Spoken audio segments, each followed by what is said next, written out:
नमस्कार, कंज्यूमर अड्डा में आपका स्वागत है। मैं हूं मनोज श्रीवास्तव और आज हम बात कर रहे हैं डाइट की। हमारा सवाल ये है कि क्या आप सही राइट डाइट ले रहे हैं या नहीं।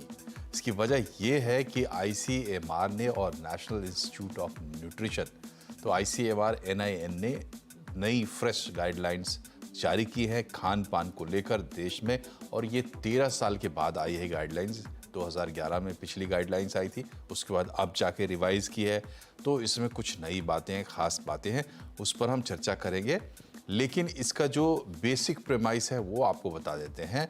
आईसीएमआर की ये जो गाइडलाइन है इसमें आधारित इसको इस बात पर किया गया है कि इनका कहना है भारत में जो बीमारियां हो रही हैं, लोगों को नॉन कम्युनिकेबल डिजीजेज जो हो रही हैं, उनका 56%, 56.5% ऐसी बीमारियां जो है उसकी वजह अनहेल्दी डाइट है। तो ये एक बड़ी चिंता की बात है। इसलिए जो डाइट रिकमेंडेशंस हैं उस पर चलना ज़रूरी है।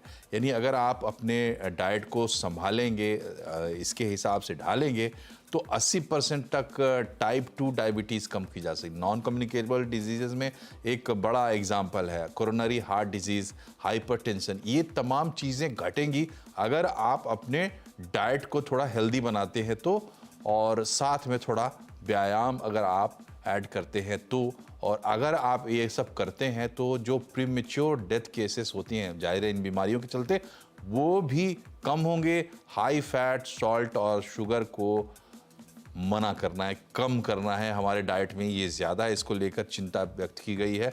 ये मोटी मोटी सी हाइलाइट्स हैं कि जो आईसीएमआर ने और NIN ने हाईलाइट की है अपनी गाइडलाइंस के साथ साथ। तो गाइडलाइंस क्या है, क्या चेंजेस हैं, इन तमाम पहलुओं को हम खंगालेंगे। पहले आपका परिचय कराते हैं हमारे मेहमानों से। फोर्टिस एस्कॉर्ट्स हॉस्पिटल के सीनियर इंटरवेंशनल कार्डियोलॉजिस्ट डॉक्टर विशाल रस्तोगी हमारे साथ है। डाइटिशियन और न्यूट्रिशनिस्ट डॉक्टर रिद्धिमा खमसेरा हमारे साथ है। और फिट भारत मिशन की फाउंडर शिवांगी देसाई हमारे साथ है। पहला सवाल आज रिद्धिमा से बनता है क्योंकि इनकी डोमेन में ये एक बड़ी बात है कि 13 साल के बाद गाइडलाइन आई है। रिद्धिमा, आपने क्या हाईलाइट किया इन गाइडलाइंस में, क्या चेंजेस नोटिस किए, बेसिक फिलॉसफी क्या लगी आपको? Actually thank you for the question Manoj. पहले क्या था कि हमारा जब डेटा कलेक्ट किया गया ना, क्योंकि हिंदुस्तान में लेग्यूम्स, पल्सेस, मतलब जो हमारा प्रोटीन है, वेजिटेरियंस का जो प्रोटीन है, उसके रेट्स मार्केट में हायर है। बिकॉज ऑफ विच हमारे साथ क्या हुआ कि जो हिंदुस्तानी है ना, वो सीरियल्स पे, मतलब रोटियों पे ज्यादा डिपेंडेंट हो गए। साउथ में जाएंगे तो वो चावल पे डिपेंडेंट हो गए, नॉर्थ में जाएंगे तो वो रोटियों पे डिपेंडेंट हो गए। तो हमारा कार्बोहाइड्रेट इंटेक इतना बढ़ गया, जो होना चाहिए 45% वो 70% तक चला गया। और जो प्रोटीन का रिक्वायरमेंट 15% है, वो डिक्रीज होके हो गया 8% तक। डेयरी आ गया 8 से 10% तक, जिसके कारण हमारी बहुत सारी नॉन कम्युनिकेबल डिजीजेस में इंक्रीज आया।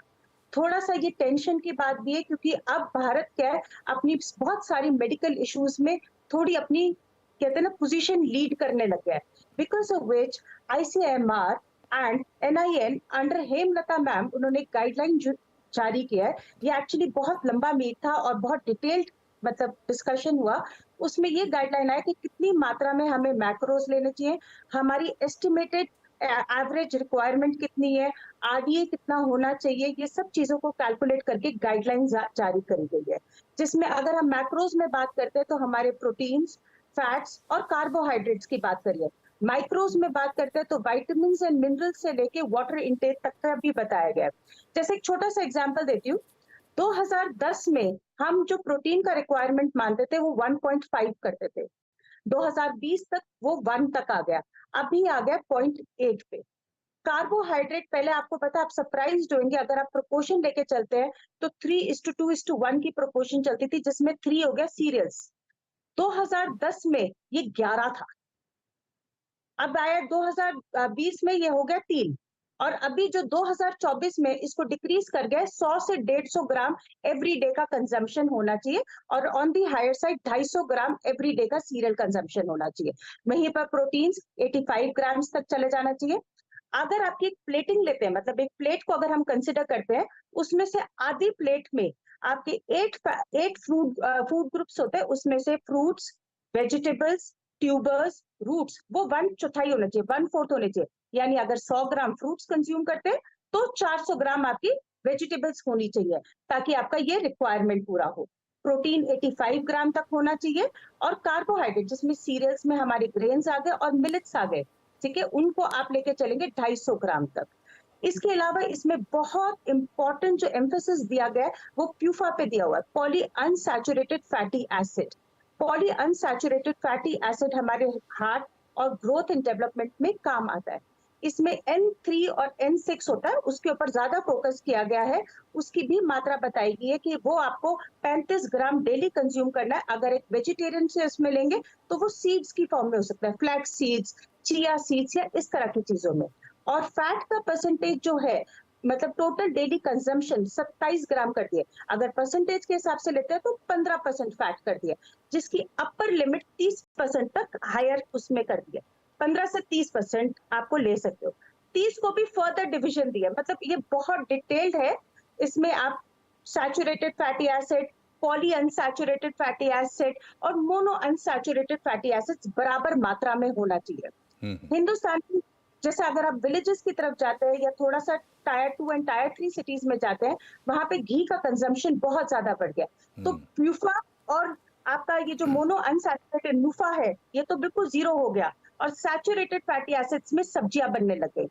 तो आपका जो 10% होना चाहिए था वो 30% पे चला गया, बिकॉज ऑफ विच हमारी कॉरोनरी डिजीजेस भी बहुत ज्यादा बढ़ गई है। जी जी अगर इस गाइडलाइन को फॉलो किया जाए तो होपफुली हम अपना हेल्थ क्वोशिएंट इंप्रूव कर पाएंगे। जी। डॉक्टर विशाल, अगला सवाल आपसे बनता है कि ये गाइडलाइंस आपने देखी है, आपके इनिशियल कमेंट्स क्या हैं इस पर, और इसको नीचे तक कैसे पहुंचाया जाए? सो मनोज जी, हम लोग बहुत ही दिनों से ये डिस्कशन करते आ रहे हैं कि इंडिया में कॉरोनरी आर्टरी डिजीज बढ़ रही है, नॉन कम्युनिकेबल डिजीज बढ़ती जा रही हैं, और जैसे जैसे हमारी सोसाइटी अब मैच्योर हो रही है, वेस्टर्नाइज हो रही है, वैसे वैसे हमारे यंगस्टर्स को ये डिजीजेस होती जा रही हैं। हम हमेशा बात करते हैं कि डाइट होनी चाहिए अच्छी, एक्सरसाइज करना चाहिए, लेकिन कोई गाइडलाइन इंडिया के लेवल पर जो थी वो बहुत पुरानी हो गई थी। 13 साल से उस पर कोई अपडेट नहीं आया था। तो ये बहुत ही वेलकम कदम माना जाएगा, जैसे कि अभी डॉक्टर दिवा ने बोला कि अब इसमें इन्होंने बहुत अच्छे तरीके से हर एक चीज को एक्सप्लेन किया है। तो I would consider this as a very very welcome step.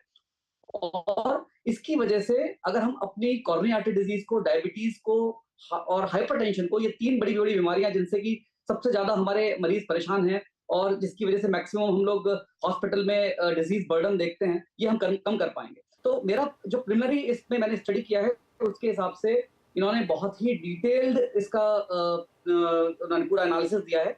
और जो अगर मैं सबसे सिंपल बात करूं तो वो ये है कि इन्होंने कहा है कि हमें सॉल्ट कम यूज